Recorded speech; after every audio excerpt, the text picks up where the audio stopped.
apakah itu alami ataukah itu rekayasa. Yang perlu dipertanyakan, itu rekayasa atau itu alami. Sebetulnya sudah bisa dibaca. Satu, kalau satu caranya pertama kali sampai sekarang belum ditemukan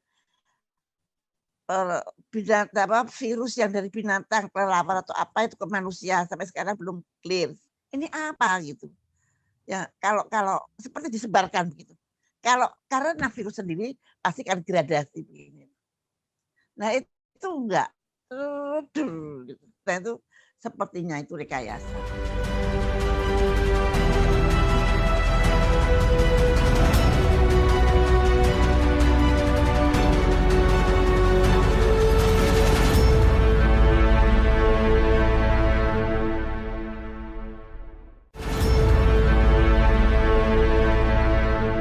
Bismillahirrahmanirrahim. Assalamualaikum warahmatullahi wabarakatuh.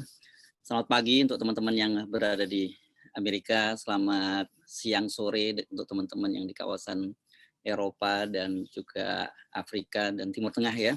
Juga teman-teman yang di Asia, Oceania ini sudah malam hari. Sementara teman yang di Australia, terutama yang di kawasan Barat ini jauh lebih kawasan Timur ya, saya kira jauh sudah lebih malam. Tapi ini kelihatannya setelah kita kembalikan lagi jadwalnya ke malam minggu itu, kelihatannya teman-teman Eropa bisa lebih banyak aktif bergabung. Kalau kemarin kan teman-teman di Eropa dini hari ya, jadi tidak kurang nyaman. Nah, saya perlu menyampaikan pada Anda bahwa dua narasumber ini spesial saya kira ya. Dan saya akan mengajaknya dengan sudut pandang yang berbeda. Kalau Anda, saya yakin sebagian besar sudah mengikuti banyak sekali pendapat-pendapat Bu Siti Fadilah Supari di berbagai channel YouTube dan juga Bang Ihsanuddin Nursi. Tapi dua orang ini saya hadirkan karena satu, itu Bu Siti Fadilah Supari ini adalah pelaku sejarah. Karena beliau pernah menjadi Menteri Kesehatan pada era Pak SBY pada tahun 2004 sampai 2009. Dan ada dua peristiwa penting yang mungkin tanpa kita sadari, kita tidak menyadari ada sebuah pertempuran juga yang luar biasa. Pada saat itu ada dua pandemi, yakni virus flu burung pada tahun 2005 dan di Indonesia tahun 2006. Kemudian ada virus flu babi tahun 2009. Sebagian besar Anda mungkin tidak merasakan, kayaknya nggak pernah tahu menahu soal virus ini. Tapi sebenarnya di balik itu ada kisah yang menarik. Dan satu lagi narasumbernya, Bung Ihsanuddin Nursi ini tadi saya diberi link tulisan beliau. Saya kira teman-teman sudah juga membaca. Ini sangat menarik karena tulisannya itu pada tanggal 17 Januari tahun 2020. Jadi dia menulis tentang virus corona dan perang ekonomi. Padahal kita tahu kan virus corona itu baru secara resmi masuk ke Indonesia. Kayaknya ada itu. Secara resmi masuk ke Indonesia pada bulan Maret tahun 2020.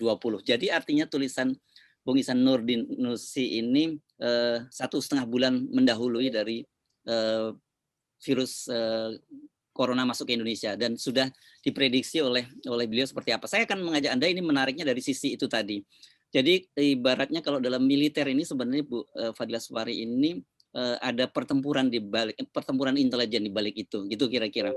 Nah, saya akan mengundang untuk pertama kali ini sebagai pelaku sejarahnya adalah Ibu Siti Fadilah Supari. Baru setelah itu saya akan mengundang Bung Ihsanuddin Nursi. Assalamualaikum Bu Siti Fadilah.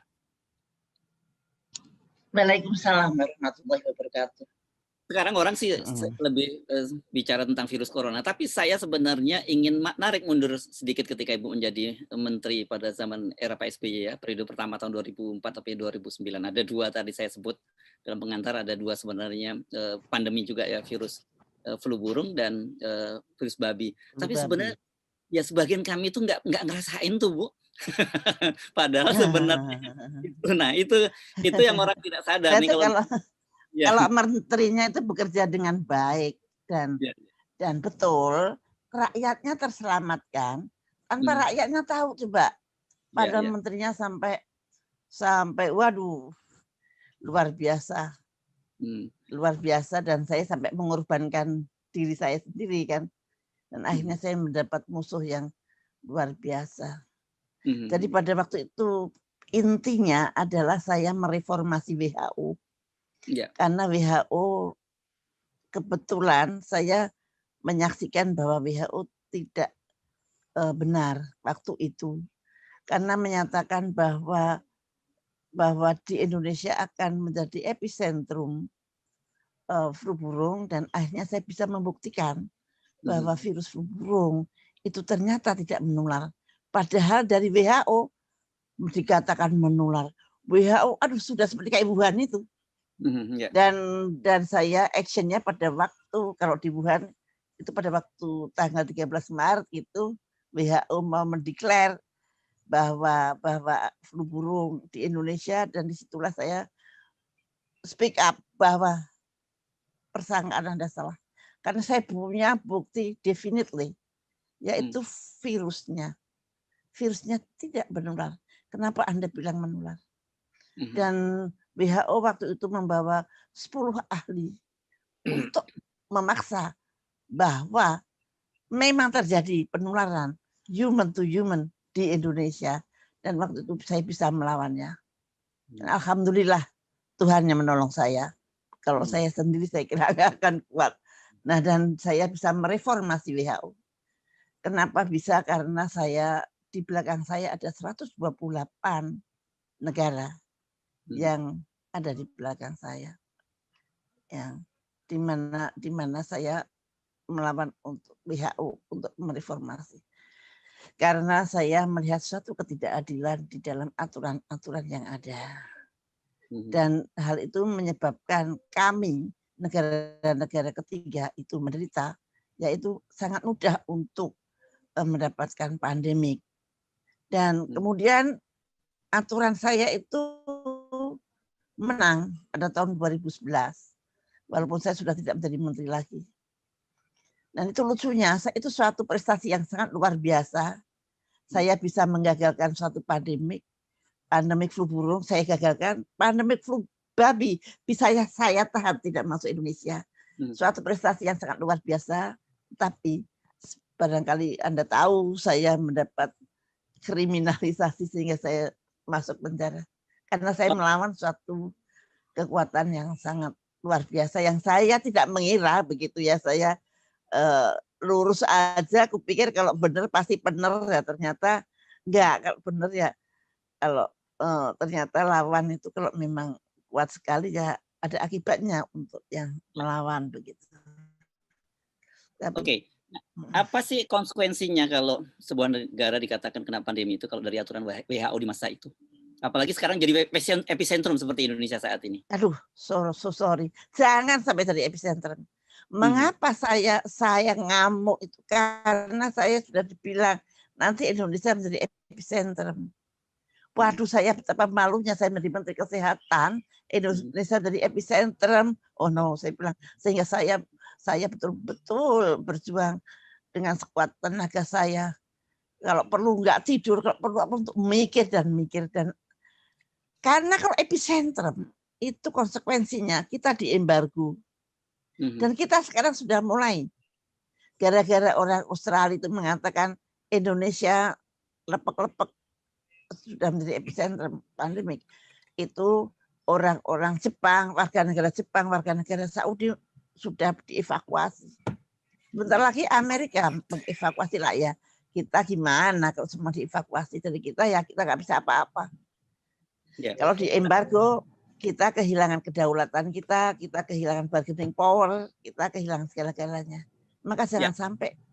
Ya, tapi realitasnya kan terjadi seperti itu sekarang, Bu. Angka penularan COVID di kita sangat tinggi sekali, dan walaupun turun dalam hari ini misalnya tetap bertahan di angka 50.000, di atas 50.000 dan ya 51.000 sekarang. Kemarin 54.000. Ya. Tapi sebetulnya case fatality rate-nya itu cuma 2,6%. Sebetulnya tidak sangat jelek, not too bad itu katanya. Sebetulnya karena di atas 3 itu baru kita ini, tapi cuma 2,6 karena penduduk kita banyak sih, jadi persennya itu dari 270 juta gitu. Dan yang sangat membuat kita ngeri adalah kapasitas rumah sakit yang tidak mencukupi. Kemudian kegamangan pembuat kebijakan yang seperti tidak siap Padahal mungkin siap, tapi seperti kaget gitu. Membuat kebijakan seperti kaget. Walaupun mungkin nggak kaget, tapi kesannya di mata kita kaget. Masa oksigen sampai bisa habis. Untung ya Pak Luhut cukup cepat dalam 2-3 hari itu teratasi. Itu juga nggak mudah. Coba kalau bukan Pak Luhut mungkin nggak akan bisa 2-3 hari teratasi. Oksigen itu yang paling penting. Jadi kemudian rumah sakit sampai membuat tenda-tenda karena IGD sudah penuh. Jadi semua pasien, aduh ngeri sekali, ngeri. Dan setiap hari saya diteleponin orang-orang yang membutuhkan masuk IGD. Wah, nggak bisa. Ada keponakan saya 3 hari di IGD. 3 hari menunggu dapat kamar. Tapi yang masih hidup, alhamdulillah. Ya. Nah, Bu Siti Fadila Supari, orang selalu bicara di balik, oke, ini realitasnya bahwa sekarang angka-angka penyebaran COVID sangat tinggi di Indonesia. Tapi di satu itu kemudian orang bicara tentang vaksin. Makanya kemudian sekarang kemarin ribut ada vaksin berbayar, vaksin gratis yang akhirnya dibatalkan oleh Presiden. Dan kita tahu selama ini kan kita selalu jadi konsumen. Nah ini sebenarnya mungkin perlu kita mendapat perspektif, karena itu kemarin Ibu, meskipun terkesan melawan arus, Ibu mendukung Pak Terawan ketika bicara tentang rencana vaksin Nusantara, dan ada juga vaksin merah putih yang dibuat oleh lembaga Eijkman ya. Vaksin pertama sebetulnya yang kita pertanyakan itu apa betul vaksin itu bisa diberikan pada waktu pandemi sedang berlangsung. Pada waktu pandemi sedang berlangsung, virus itu mutasi terus. Berkali-kali mutasi terus, mutasi. Kalau virus itu masih bermutasi, kita membuat vaksin, maka kita akan kecondalan. Kita pakai vaksin, bikin vaksin pakai virus Wuhan tahun 2019. Padahal tahun 2021 virusnya sudah berubah lagi gitu. Kalau pas kompatibel, oke. Kalau pas nggak kompatibel, bayangin saja apa ya, bikin vaksin lagi, suntik vaksin yang lain lagi. Nah itu persoalannya di situ. Makanya untuk pandemi yang sedang berlangsung dan mutasi sedang berlangsung, sebaiknya itu kita menunggu sampai, ini ilmu zaman dahulu, menunggu sampai virus itu stabil. Tetapi kebijakan internasional kan vaksin harus. Ya Indonesia ikut saja. Nah permasalahan yang kedua, vaksinnya yang seperti apa seharusnya untuk Indonesia. Mestinya Indonesia harus membuat vaksin sendiri yang sesuai dengan virus Indonesia sendiri. Nah sekarang kita pakai Sinovac. Mayoritas pakai Sinovac. Dan Sinovac itu dibuat dari virus Wuhan. Lah apakah virus yang akan datang itu seperti virus Wuhan atau seperti virus India katanya? Delta kan India. Nah, kita semua disuntik dengan apa namanya virus vaksin dari Wuhan. Nah, kemudian dari Cina jadi Sinovac. Nah, kemudian pada waktu vaksinasi itu berjalan dengan baik. Pada waktu vaksinasi berjalan dengan baik, sudah baru mencapai 13 juta. Tiba-tiba morbiditas, tiba-tiba kasus-kasus COVID melonjak gila-gilaan. Menembus 40.000. Oke. Justru pada waktu vaksin mencapai 13 juta. 13 juta itu baru 5% kali ya dari 270 juta. Berapa persen itu. Nah, pada waktu itu seharusnya kita tentukan kausanya pelonjakan itu apa. Apakah vaksinnya yang tidak cepat, ataukah vaksinnya rendah efikasinya, apakah bagaimana. Karena jelas ada hubungannya dengan vaksinasi gitu. Masuknya itu begitu. Kalau memang kurang cepat ya harus dicepatkan vaksinnya. Kalau memang vaksinnya itu ternyata efektivitasnya rendah, harus bagaimana. Kalau korbannya orang-orang lansia yang ada komorbid, ya orang lansia dengan komorbid minggir dulu, misalkan begitu. maksud saya betul-betul dianalisa secara saintifik. Mengapa terjadi peningkatan yang mendadak begitu tinggi? India pun kalah dan sekarang kita nomor 1 di dunia. Ya. Ini saya ingin klarifikasi ya. Ibu Siti Fadilah tidak anti vaksin kan sebenarnya? Tidak. Saya cuman vaksin yang mana? Apa diberikan? Ya. Oke, baik Bu Siti. Ibu berhenti dulu di situ. Tapi sebelum itu saya tanya, Ibu sendiri sudah vaksin belum? Sudah, vaksin Nusantara. Oh, vaksin Nusantara, Ibu. Ya. Ya, Ibu spesial. Oke, nanti kita tinggalkan Ibu Siti Fadilah, saya akan menyapa Bung Ihsanuddin Nursi. Assalamualaikum. Bung Ihsan. Waalaikumsalam warahmatullahi wabarakatuh. Artikel Anda yang sudah kita bagikan ke teman-teman, ini tanggal 17 Januari Anda nulisnya ini ya, tahun 2020 ya? 27 Januari. Oh, 27 Januari. Artinya satu bulan lah sebelum Indonesia resmi masuk virus corona ya. Nah, Anda melihat bahwa Anda langsung ketika orang lain masih bicara tentang masuknya virus corona, Anda sudah bicara tentang kemungkinan akan ada perang ekonominya lah, perang dagangnya di balik vaksin corona itu, di balik kasus corona itu. Mengapa Anda sampai pada kesimpulan semacam itu? Amerika kalah tuh sama Cina. Jadi dia merasa perlu menundukkan kembali Cina dengan cara-cara yang dia rancang sendiri. Jadi ini enggak peristiwa 2019-2020. Ini peristiwa dari mulai 2008, mundur lagi ke belakang 2007, mundur lagi ke belakang 2004, mundur lagi ke belakang di 2003. Jadi nggak bisa kita lihat peristiwanya itu peristiwa sekarang gitu.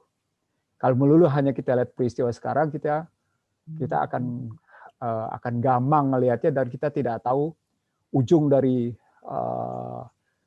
kenikmatan industri bisnis pada industri vaksin ini kemana, kita nggak tahu larinya gitu posisinya. Nah, saya mundur sebenarnya dari cerita SARS yang berkembang di Hong Kong, tudingan Saddam Hussein yang pakai senjata pemusnah massal yang tidak terbukti, lalu kemudian dialog saya dengan orang yang belajar betul tentang virus flu burung dan virus flu babi ini, serta membatalkan Namru ini buat saya begitu rupa membuat saya masuk ke dalam ekonomi politik kesehatan gitu ya.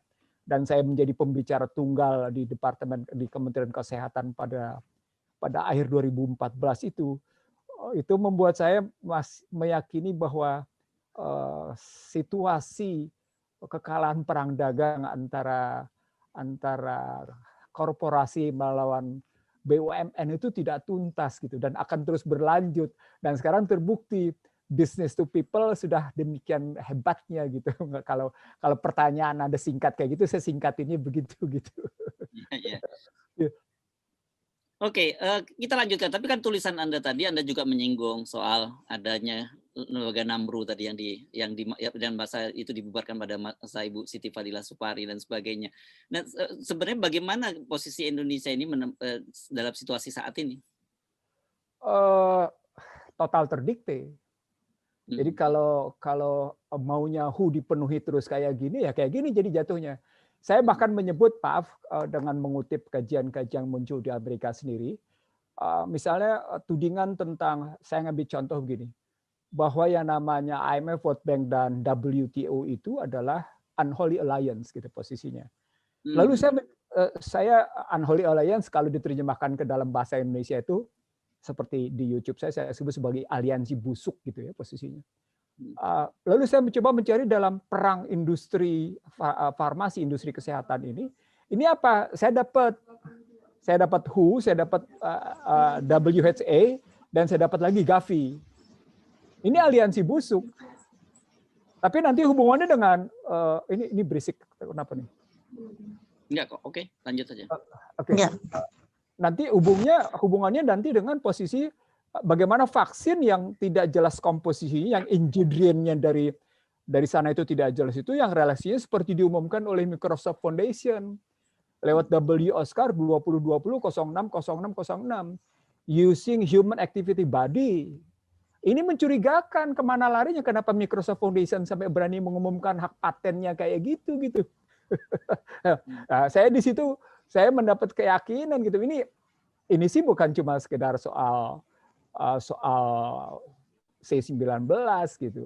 Nah, pertanyaan kan begini, kalau dalam dunia intelijen sebuah penciptaan kondisi dirancang sedemikian rupa dengan simulasi, dan simulasi jadi kenyataan, itu kan artinya memang mereka merancang.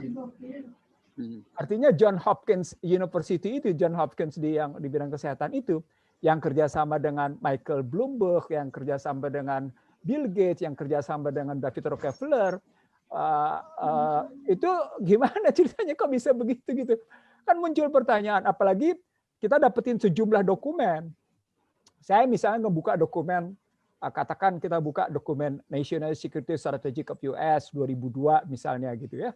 Kalau kita buka dokumen National Security Strategy of US pada 2002 yang ditandatangani oleh George Walker Bush pada 17 September 2002, dia sudah tegas-tegas menyatakan Weapon of Mass Destruction, WMD, dan basisnya adalah kimia dan biologi. Jadi belum negara manapun. Tapi kan dia terkejut ketika Cina mengumumkan. Ini ada suara lain yang mengganggu saya nih. Iya. Itu tolong di unmute ya. Siapa tolong? Ada suara lain yang ganggu saya nih. Maaf. Karena ini saya meretrieve data. Saya meretrieve data dari peperangan sejak awal abad 21.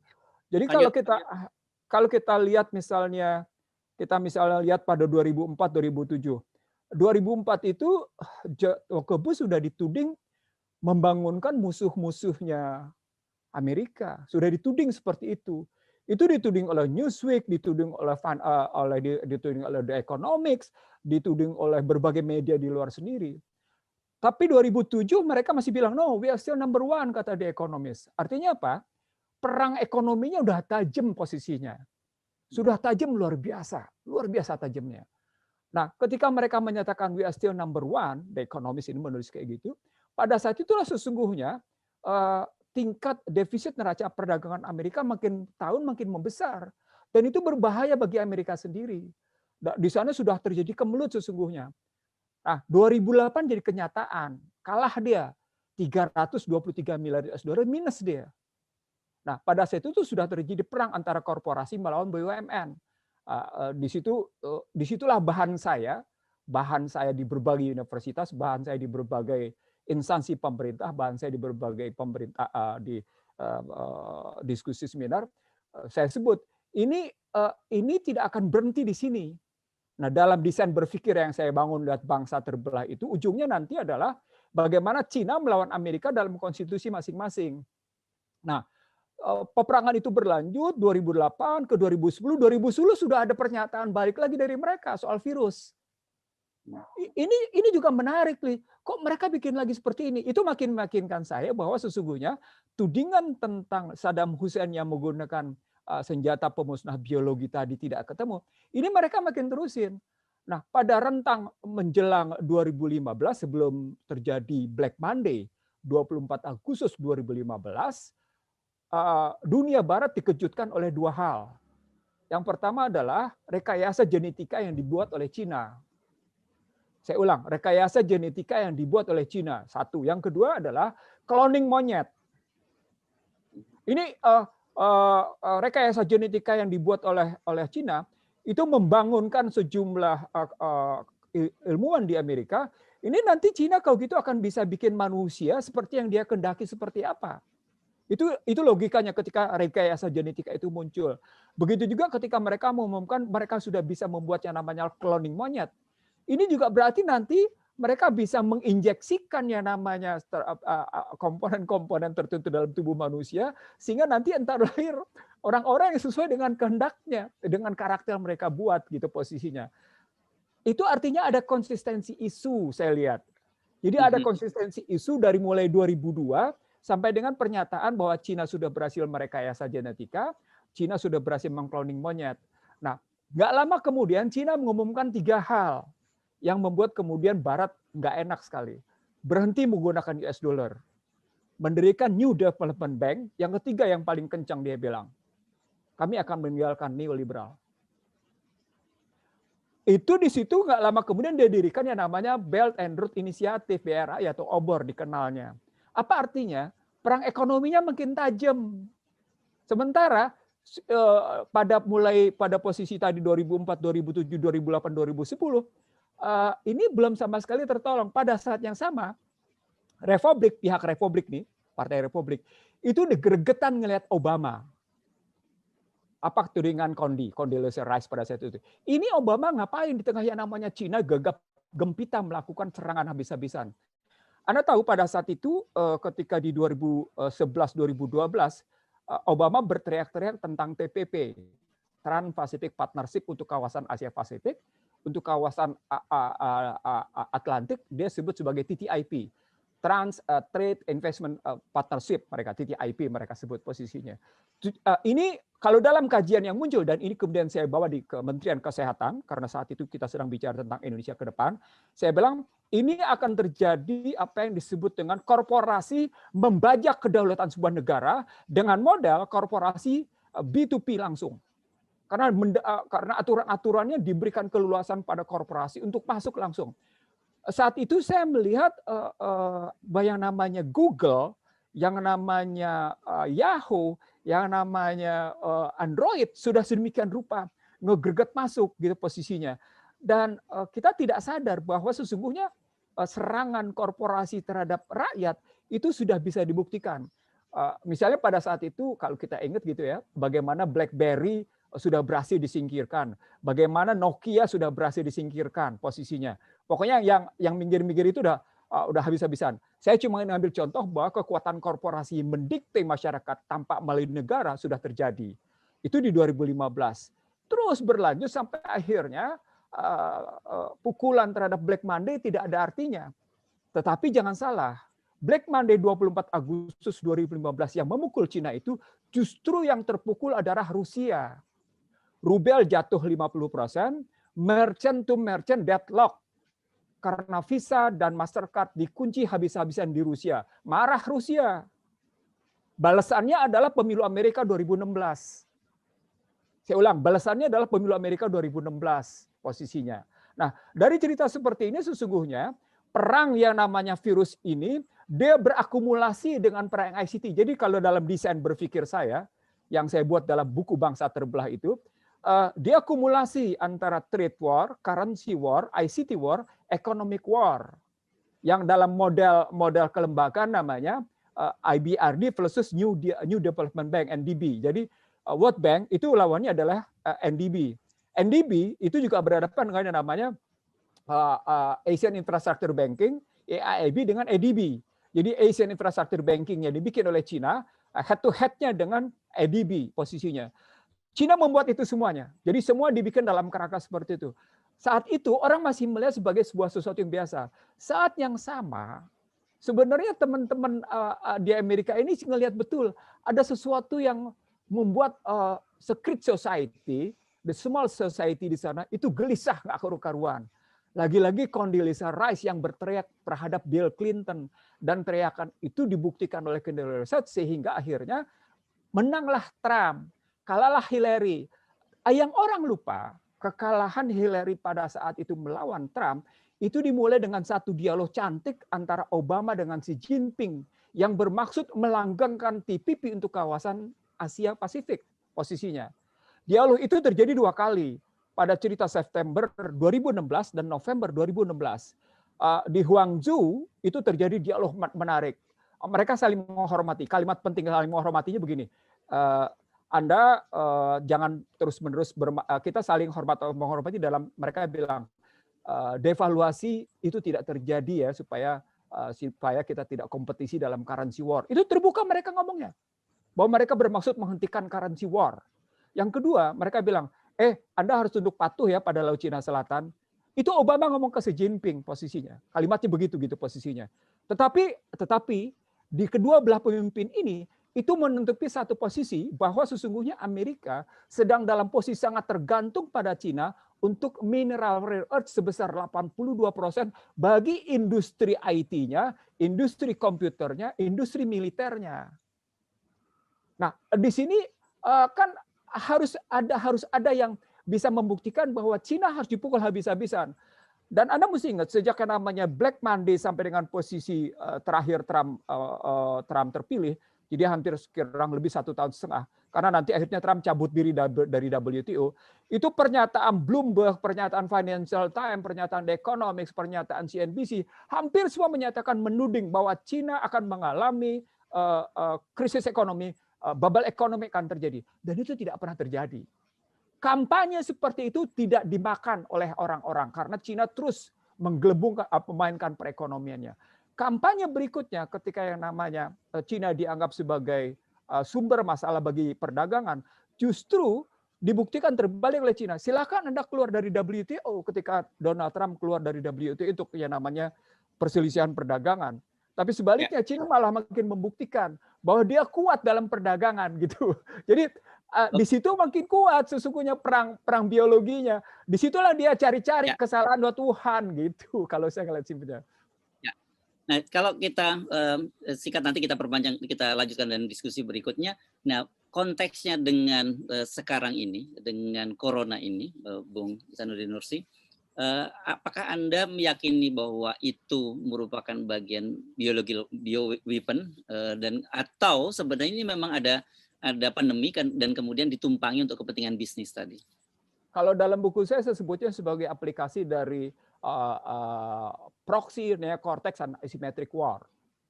Kalau dalam buku saya sebutnya. Jadi maksudnya adalah untuk perangan kayak gini dia tidak perlu mendatangkan pasukan. Pasukannya cukup dia kasih habis orang. Itulah biologi, perang biologi sudah. Dia tidak perlu mendatangkan pasukan. Nah, persoalan pokoknya berarti sekarang virus ini mesti disebar seperti apa? Saya menggunakan kajian dengan yang namanya HAP. Baru dalam hitungan 2 bulan, 3 bulan ini orang ribut chemical trail. Baru 2 bulan. Saya nulisnya 27 Januari bahwa HAP itu akan terjadi. Kenapa? Karena memang Amerika sudah berpikir bahwa penting melakukan rekayasa cuaca.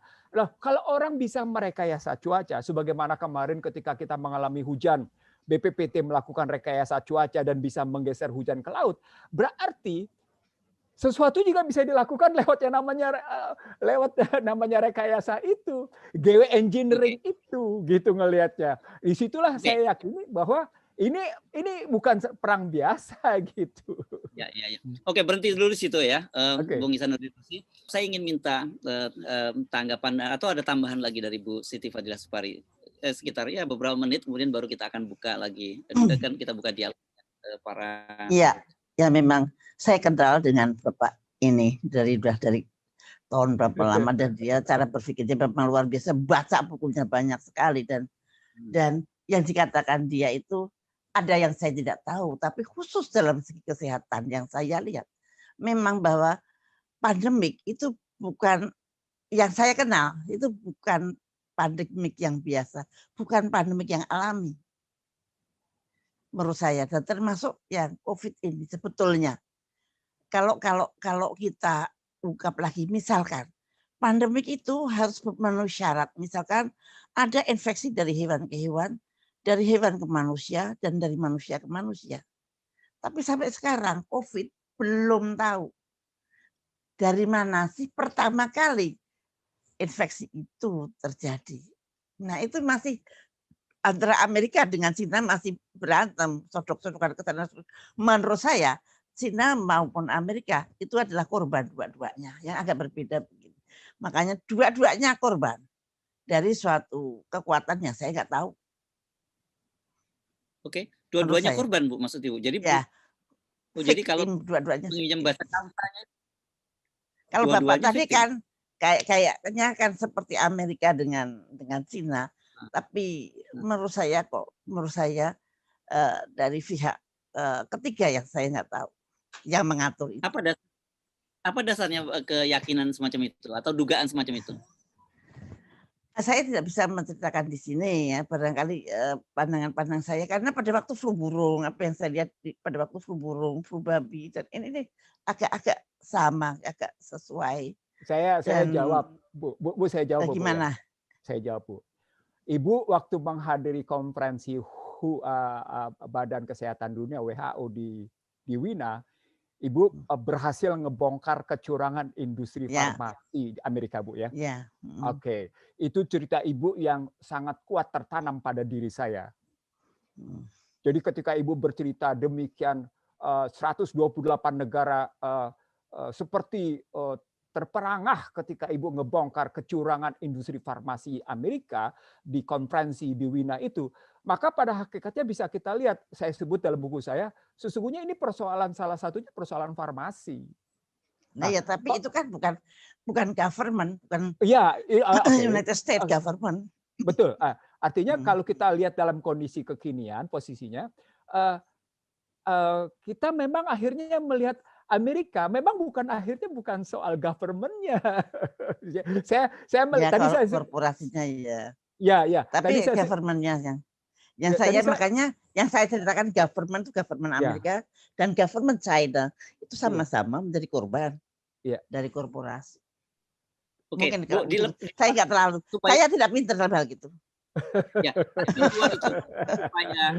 supaya viewer kita tidak salah memahami kan bahwa COVID itu, bahwa adanya virus itu kan real ya, karena kan belakangan ini orang kemudian mulai banyak yang berspekulasi itu tidak real.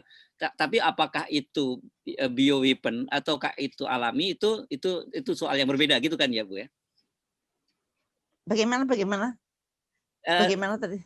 Bahwa virus itu real, sekarang itu memang terjadi. Yes, ada virus itu. Ya, tapi apakah yang dipertanyakan apakah itu alami ataukah itu rekayasa? Betul. Penyebarannya apakah itu real, apakah itu alami ataukah itu rekayasa? Ya. Oke, ini clear. Sekarang kita buka, waktunya ini menarik ini ya, perbincangan ini memang agak berat. Orang anggap ini dianggap sebagai konspirasi, teori konspirasi. Tapi kenapa ini penting? Karena tadi Bu Siti Fadilah ini kan saya tadi sebut sebagai pelaku sejarah. Dan kalau kita membayangkan seperti film-film intelijen gitu, ini pertempuran di belakang layar, orang jadi nggak merasakan gitu. Tapi sebenarnya terjadi pertempuran yang seru gitu kan ya Bu pada waktu itu ya. Dan kemudian berdampak kepada Bu Siti Fadilah Supari di menjalani hukuman selama penjara 4 tahun. Kok Ibu santai benar ceritanya 4 tahun gitu? Ya, saya percaya bahwa pilihan Allah yang terbaik. Dan saya di sana malah Ibu bukan, saya ingin mengatakan Ibu itu gagal dihinakan oleh mereka. Justru Ibu diangkat dalam posisi mulia sekarang ini. Karena semua tesis yang Ibu bilang di Wina itu terbukti hari ini, Bu. Maka saya bilang mereka gagal menghinakan Ibu, malah Ibu dimuliakan sekarang ini. Itu Bu ceritanya. Amin. Pak Nurdin, Pak Ihsanuddin. Pak Ihsanuddin itu apa namanya? Kalau menurut Pak Komjen Darmo Pongrekon. Nah itu oleh non-state actors, mungkin itu korporasi itu. Tadi non-state actors. Tadi istilahnya TPP, Bu, bagaimana korporasi-korporasi itu membajak kedaulatan sebuah negara. Desainnya begitu. Jadi itu desain di akhir-akhir Obama berkuasa yang kemudian akhirnya tidak jalan karena Trump yang terpilih, Bu.